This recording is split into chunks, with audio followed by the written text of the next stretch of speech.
What's up, everybody? Walt with Flower City Cards here, and today we are filming from the office. And this lift desk here, I just spent about 2 to 3 hours fighting this thing, and it was quite a bit of work, but we got it together. And I thought, what not a better way to break this space in than filming a quick video and doing a follow-up to the last video talking about 30th celebration. Today, we are going to be talking about 30th celebration, but what happens after 30th celebration? I know there's been a lot of buzz, a lot of just speculation as to what kind of happens after and how the market handles it, and how effectively how the market handles coming off of just a very large high with a hyped up set like the 30th celebration. So I'm going to be talking about that a little bit.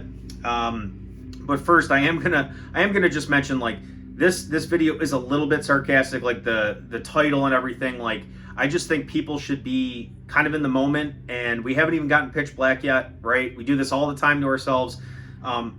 As a hobby, you know, we gotta take a step back and just kind of enjoy the sets as they come, right? Like, pitch black comes out next Friday. I'm excited for that set. It's got some great ARs. Obviously, the Darkrai's the hit.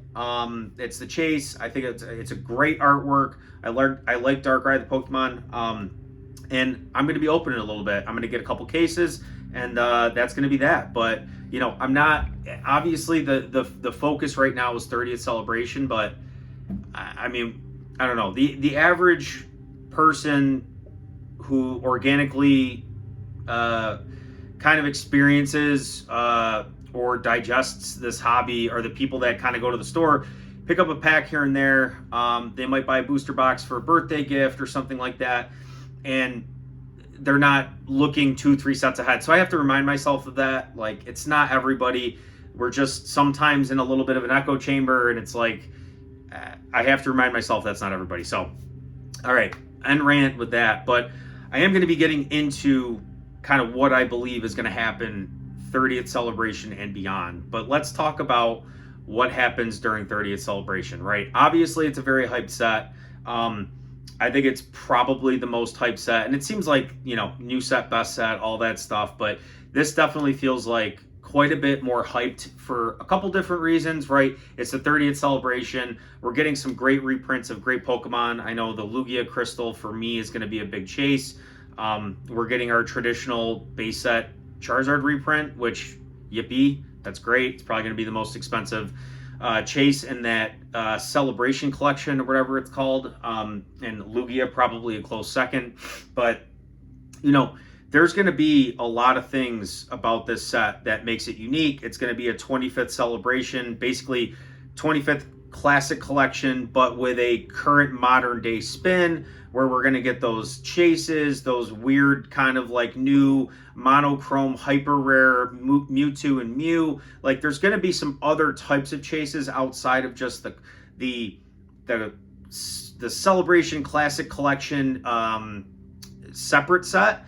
So that is going to be kind of like the modern day twist that we have with all this new kind of like gambling epidemic thing going on that Pokemon is obviously capitalizing on pretty well.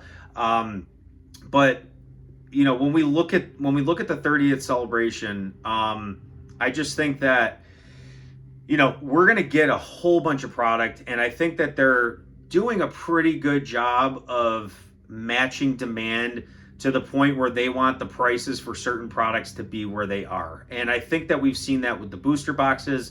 I think we're going to see that with the UPCs and the ETBs, and especially the booster bundles. I would not be surprised with all the SKUs they're releasing if we just get an absolute dump of product for about a year or 2 years. And after a while, I mean, I think that for most of the cards, besides those, and we're not really sure about the hit rates, we're not sure about the rarity and all that stuff, but for the majority of the cards, like the classic collection, like from the 25th anniversary set, I think a lot of people are going to get those cards, and they're going to be satisfied for the most part, right? And I think they're going to kind of move on. We've got Delta Rain after that, and then after that, who knows? And I've seen some like speculation that we're going to have like a tag team set, and there's you know, there's all this stuff. It's just like people go on and on and on and look out further and further in the future and speculate more and more. But I think that people are going to get their fill of this set pretty quickly. And I think I think Pokemon is going to do a pretty good job of getting this out into the public, whether that's through LGS's, big box stores, your CVS's, your Walmarts. I mean, they're printing like the knockout boxes, the tins. They're doing booster bundles. They're doing the tech stickers. Like they're throwing everything at the wall for this set. So I'm really hoping like this set is going to be different, and that is my take. Like I think they're going to correct. I think it's going to happen, and I think we're going to see a plethora of product, and I think people are going to be pleased who really want to get their hands on this set. So I think out the gate, it's going to be significantly hyped. I would personally wait till prices come down. I think a lot of stores are going to get a lot more product than they think, and I have no numbers to back that up. This is just my speculation, and I'm not going to say there's going to be a race to zero, but I just think there's only going to be a couple of cards within that set that are actually going to be hard to pull. That's my take, right? I think there's going to be a handful of things, a handful of cards. The Mew and Mewtwo are probably going to be like the chases that are going to be like the really hard things to pull, and that's going to be that. And otherwise, I'm comparing this to the 25th set, the 25th anniversary set. It was super easy to complete that set, guys. Like you could buy a case of ETBs and you basically had the complete set. Like it was that simple. It was 1 out of every 2, 1 out of every 3. You'd hit a classic collection. More often than not, you're pulling double Blastoise, double Charizards, double Gold Star Umbreons. Like it was just easy to pull. And I remember, I went through, opened probably 3 or 4 ETBs, and I had like 50% of the classic collection set, probably more. So I'm thinking from that perspective, from the pull rate perspective, it's going to be a lot easier to pull. Singles are going to get dirt cheap. I think the packs are going to follow, except for those couple chases. And I don't know if those 1 or 2 chases are going to be enough to hold up all this extra supply that I think we're going to get. So that's what I think is going to happen. And then after you move away from that, I think a lot of these other sets that are a year, 2 years old from there, right? Your Prismatics, I know Phantasmal is not a year, but like at that point, I think a lot of those other sets like early Mega, late Scarlet Violet, like Destined Rivals, Journey Together, those kinds of sets are really going to start to take a leg up, because I think people are really going to start to realize, as they always do, right? Because 30th celebration is in 2 months, 3 months. A lot can happen, a lot changes in 2 or 3 months for people. So I just think that after we get out of the summer months, a lot of these sets that have kind of corrected a little bit are really going to start to pick up again, and we're going to start to see the next kind of run into the holiday season, at which point we're going to see another period of stagnation and or a little bit of a drawback in prices, followed by another pickup as we get into kind of the dead of winter / into tax season for 2027. So that's what I got. I really don't think there's